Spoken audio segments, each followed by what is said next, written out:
Hey guys, it's DarkStar. I know you haven't heard from me for a while. Sorry about that. It's been a long time, and I've been busy. I've been working a lot, playing. I guess I should say playing a lot. I'm on a trip right now, and figured it's been a long time, and I haven't really known what to talk about, and I've been on the road a lot, which is why I haven't made any of these, and which is also why I'm just doing this from my computer screen. So this is the training software that you're looking at here. What I'm thinking for today's show is we're going to talk about some of the questions and comments that I've been getting on the YouTube channel. And one of the things is, it sort of boils down to people challenging whether card counting actually works at all. Alright, so let's look at this one here, for example. And what I'm talking about is the comments right over here. Sorry about having this ad up here, but so follow me. And by the way, follow me has made a lot of comments, and if you're listening, follow me, or watching this. I appreciate all of your comments, and I'm not picking on you for any particular reason, just you brought up some good points, and I think that you're expressing something that a lot of people believe or feel. So, and so I'll read through this a little bit here. Most card counters think they win any argument about betting systems by pontificating about mathematical proof over X million hands. Sure, any system that is guaranteed to be positive in the long run and short run would be ideal, but that's unrealistic. Even card counting doesn't hold up to that sort of test. Well, you're right. It does not hold up to the test as far as in the short run. In the short run, card counting is not a guaranteed way to make money.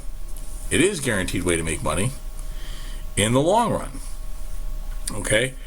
Provided that you are doing it accurately, you're not making any mistakes, and provided that you are playing under the right conditions. So there's more that goes into card counting than just being able to track the cards. That's not good enough. I can teach anybody to track cards and keep the count. And there's a lot of people in the casinos that say, oh, I can count cards, which is a little bit like, it's kind of a catch-22. If you say you're a card counter openly in the casino, then I'd be willing to bet a lot of money, probably half of whatever I have on me, that you're not actually any good at it, because anybody that's any good at card counting is not going to say I'm a card counter or I'm a professional gambler. Okay, it's kind of like, if you're in the mafia, you say that the mafia doesn't exist. You don't say I'm a mobster. So not that being a card counter is like being a mobster. What we're doing is completely legal. All right, but you get the point, I think. So it does work in the long run, provided you know everything that you need to know, which is more than just how to count cards. You need to know a lot more. And other people, I don't have the comments up here right now, have brought up that some of my videos, I think one comment was, this video gives you just enough information to lose money. Well, that was a good point too. That's true. If you just watch one of my videos, you probably don't have, in fact, not probably, you definitely don't have enough money. You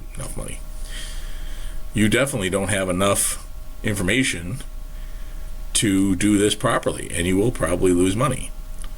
So you need all the information. Okay, so there's various different people that train. I have a training video that I make available upon request. I do charge for it. I don't actively promote it or sell it, but it's out there. There are other people that do as well. There's a lot of great books, not just mine. I have one, of course, DarkStar Blackjack. If you read that entire book, it gives you everything you need to know to do this successfully. But I'm not trying to just promote my book. There's a lot of other great books out there also. Don Schlesinger wrote a great book. So did Kevin Blackwood. Of course, the original, Beat the Dealer, by Dr. Thorpe, but it's a little outdated now, but still gives you some stuff. Stanford Wong, these are the people that you want to be reading. Okay, there's a lot of bad blackjack books out there too. Okay, all right, so moving on, he says flat betting is fine for just fun or killing time before you meet your friends for dinner. Otherwise, flat betting is a path to bankruptcy, the house edge with some positive fluctuations along the way. Yes, that's true too. I agree with that completely. Varying your bets is the solution. Yes, it is, but not just randomly. A mix of positive and negative, I think he means to say progressions, not martingale. Okay, please, thank you. Not martingale. Okay, you can see my video on betting systems to learn about what martingale is. Don't anybody do that. He's right about that. Add a few chips, take away a few, go to minimum bet for a few hands. If the flow is changing, okay, so there's where I disagree a little bit. There is no flow to the cards, okay? They're not shuffled in such a way that if everybody plays quote unquote right, whatever that means, because most of the people that say play right don't even know basic strategy. But even if everybody played basic strategy, that is not a guarantee that we're all going to win. And there is no like, oh, the flow is going good now and now the flow is going bad. That's all superstition, hocus pocus.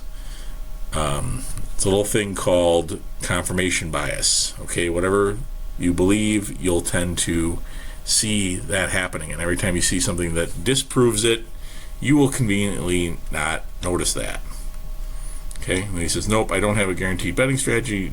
No one does. Well, I'm not sure if no one does.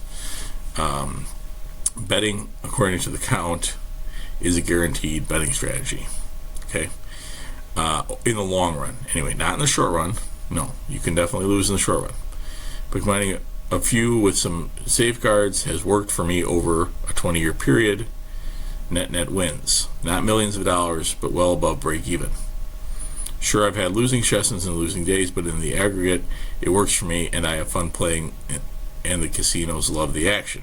Okay, so your first clue that you're probably not playing a winning game is the casino loves you and loves your action. Okay, casinos don't love my action. All right, I think too many players are literally addicted to the idea that counting is a perfect solution, which is clearly isn't when you consider all the variables. Like uneducated players on your table, that doesn't make any difference. With bizarre splits, doesn't make any difference. And hits eating up the good cards when the count is good.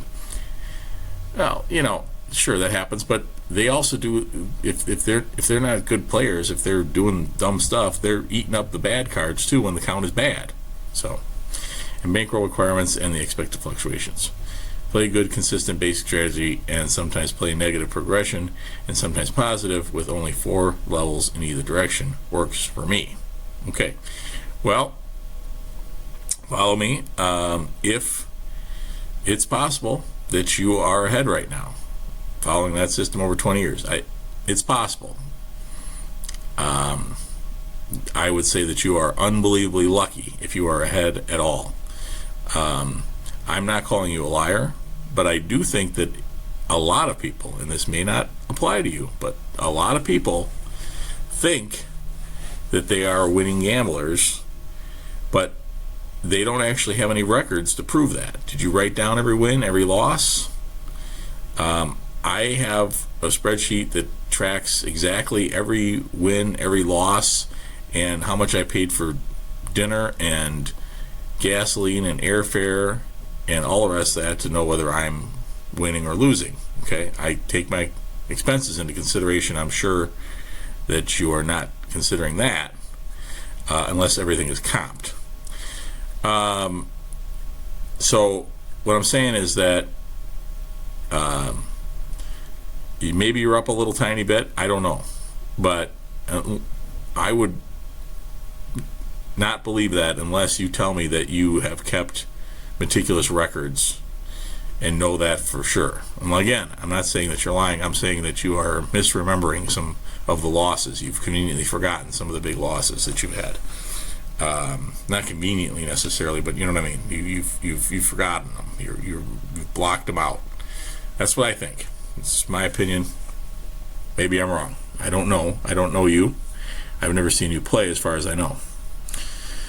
And then somebody else here. This I thought was kind of funny.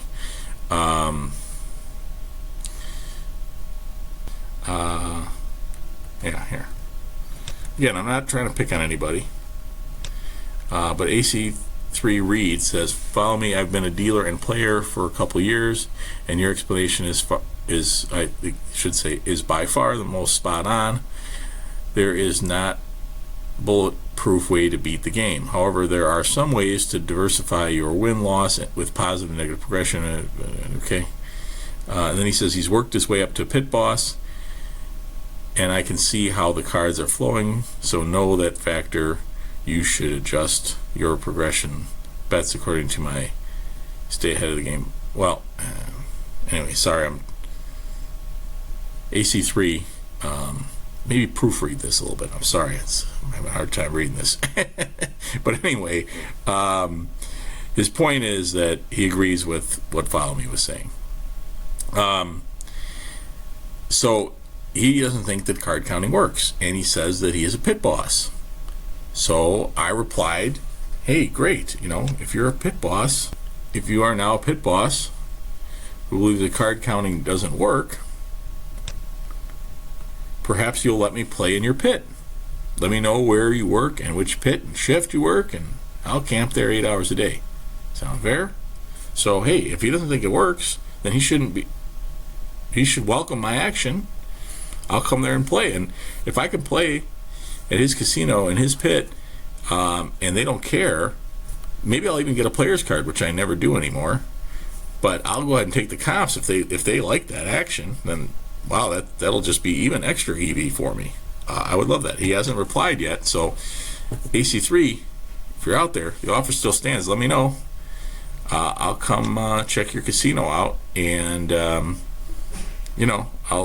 to you, I'll lose a lot of money, and so we'll all be happy. So anyway, and other people have asked, what playing conditions do you look for and stuff like that. In fact, here, while we're talking about it, I will show you here is a chart. I took the actual numbers out, but here's a chart of, I think this is kind of interesting chart anyway. This is for 2019 so far, okay? I call it bankroll growth, because what I mean by that is this bottom line here, that's where the bankroll started, okay? So I look at that as zero, but it's not zero, it's the beginning of the bankroll, X dollars, okay? But that, in terms of profit, that's zero, okay?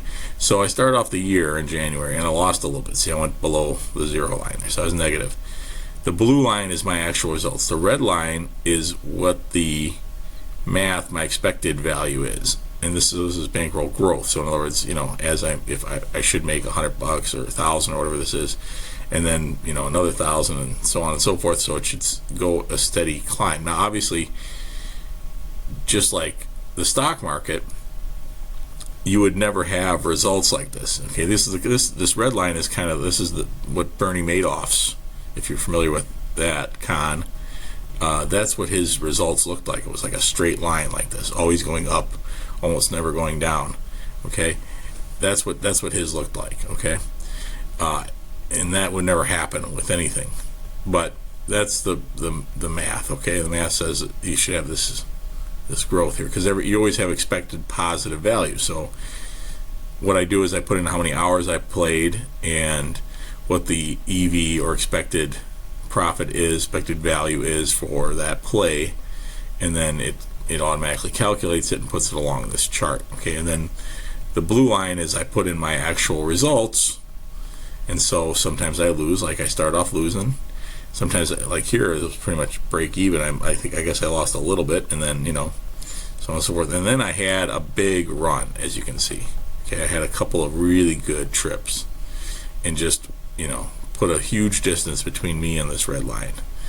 And when it got up here is when I really started looking at this chart, and I thought, oh boy, probably I'm going to fall back to earth here, and it might be in a real painful way. But I kept trying to tell myself, the cards don't know. The cards don't know that I'm due for a loss, okay? You're never really due for a loss, So then it bounced around. Okay, you can obviously see the chart. What's interesting about this, too, is I don't believe in technical analysis in the stock market either. That's where you look at charts and you can predict what's going to happen. But this is like a classic floor here, okay? If you're a technical analyst looked at this in the stock market, he would say, so you see how this is support here, this line here? This is the support line. And because it keeps coming down to here, and then see how it comes down, and then it hits that line and bounces right off? You see that? And then it almost gets to that line and it bounces again. But then once it breaks through, like see it broke through that line there just a little bit, then the support line becomes resistance.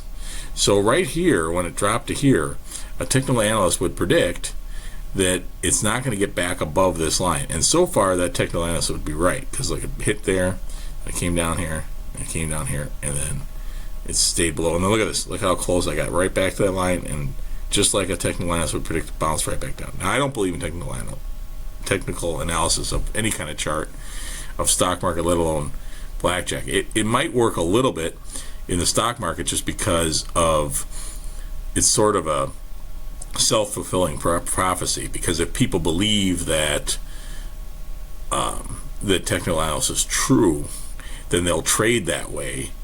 And so when they see this stuff, they'll say, oh, time to sell, and then it'll, you know what I mean by a self-fulfilling prophecy, it'll fall because all these people are selling because they think the technical analysts are right and it's time to sell. So that's why it works a little bit in the stock market, but it won't work for something like this.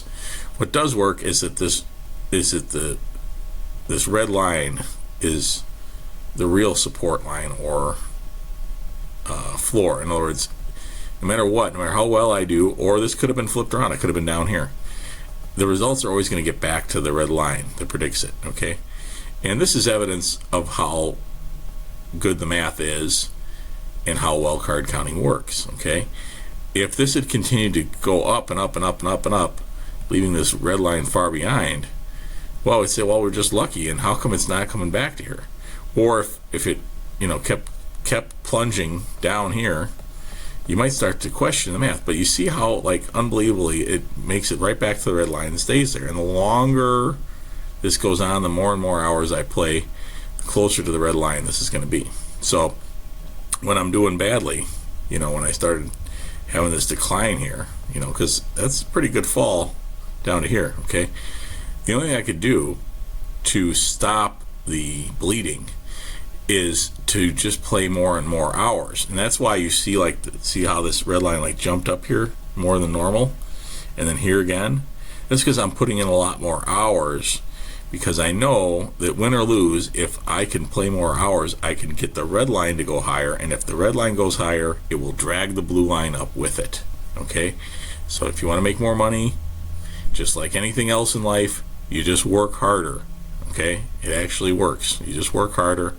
And with card counting, the thing that's kind of cool is that when you're losing, you can work harder and more hours because they don't tend to throw you out when you're losing. So that's another reason why this starts to go up more versus when you're winning. See like this, see how slight this rose? Because when I had this big win, you can't really stay there and then go back to betting minimum after you just had this monster win, so you had to leave the casino, and so I can't get that. This is based on hours at the table, okay? It doesn't count drive time and all that. This is just hours at the tables. All right, so enough on that. So other people had asked about conditions and stuff like that, okay? By far the most important thing in terms of conditions is what we call penetration, okay? And I'm going into the settings here to show you. Okay, so this is deck penetration. So if you're dealing with 6-deck shoe, I have this set for what I typically find, which is they deal 5 out of 6 decks. Okay, so that's 1 deck of penetration, okay? So, and that's basically they're dealing, like it says right here, 83% of the cards, okay? That's acceptable. If you get better at that, that's great. Okay. Worse than that, I don't like to play too much if it's worse than that. I might play if it's 1.5, okay? But if it's 2 out of, in other words, if they're only dealing 4 out of 6 decks, no. I'm looking for another casino, okay? That's the most important thing. Then there's other things too, other rules too, okay? Dealer hits on soft 17, that's not great. It's better if they stand on the soft 17. Double down after split, well, you better be able to double down after split on a 6-deck shoe. Sometimes you'll find double deck games that don't let you do that, and if the penetration is good, I might let that go. Okay, they got to pay you 3-2 on blackjack. Okay, I don't even know if there's a way to yeah, I think there is a way somewhere in here to set this to 6-5 or whatever, but I don't even know where to find that, because I would never play a 6-5 game. It is possible to win on 6-5 games, by the way. I didn't think it was, but it is if you have a big enough spread, but it's hard. Okay, so this is, can you resplit aces, things like that. Okay, so this is a pretty typical game that I find you can't do a lot of this cool stuff, and obviously if you can, that improves your expected value. Okay, but I'm willing to give up a lot of these good rules if I have decent penetration. Okay, so just to give you an idea, that's what we're looking for. All right. Insurance. Oh, why didn't I raise? Even money? No, I don't want even money. That's the same as insurance, by the way.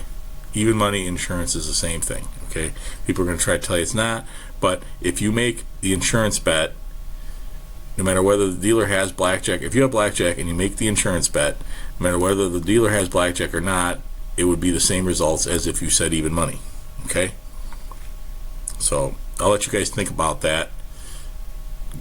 Get some chips out and do what I'm telling you. In other words, I bet $10. Okay, if I would have taken insurance, not even money, if I would have taken insurance, I would have bet $5 on the insurance line. In this case, the dealer did not have blackjack. Okay, so even money would have paid me $10.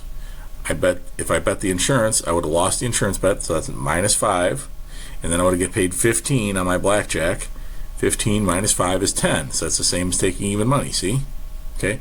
Similarly, if I would have taken the insurance bet and the dealer did have blackjack, okay, then I would have gotten paid 2-1 on the insurance bet, $15, and I would have pushed on or I would have won $10. I bet 5, I would have won 10, and I would have pushed on the other bet. So either way, I would have won $10, same as taking even money. Okay, insurance and even money are the same bet. Okay, why so many people don't believe that or understand that, and I'm talking about even dealers and pit bosses and everybody. They don't seem to understand that. I don't know why. All right, so sorry, I digress. All right, and then after you start making tons of money playing blackjack or whatever you endeavor to do, you want to swing on over to Fantasy Dream Homes. It's a new YouTube channel by the co-author of my book, DarkStar Blackjack. He started this YouTube channel on Fantasy Dream Homes. It's always good to have goals, and those goals are not necessarily about money, because after all, money is just a means to an end. So maybe your dream is to have one of these amazing homes, and he features homes from all around the world. So not just in the United States, but all around the world, and gives you a little history of the area, a little bit about the culture and the area. So in case you're thinking about moving somewhere else, you can learn about that, and you can also see what you can spend all your money on once you get rich playing blackjack professionally. Okay, so check it out if you don't mind. Hope you don't mind me putting a little plug in there for my buddy's awesome new YouTube channel. It's definitely worth checking out. All right, thanks, guys. Guys got questions? Let me know. Email me at darkstarblackjack21@gmail.com. Happy to answer any questions you guys have. Thanks for watching. And did we answer the question? Does card counting work? I don't know. What do you guys think now? Put your comments down below or email me. Let's get a discussion going. What do you guys think? Does it work? Does it not work? Let me know. Thanks. And may the count be with you if it does work.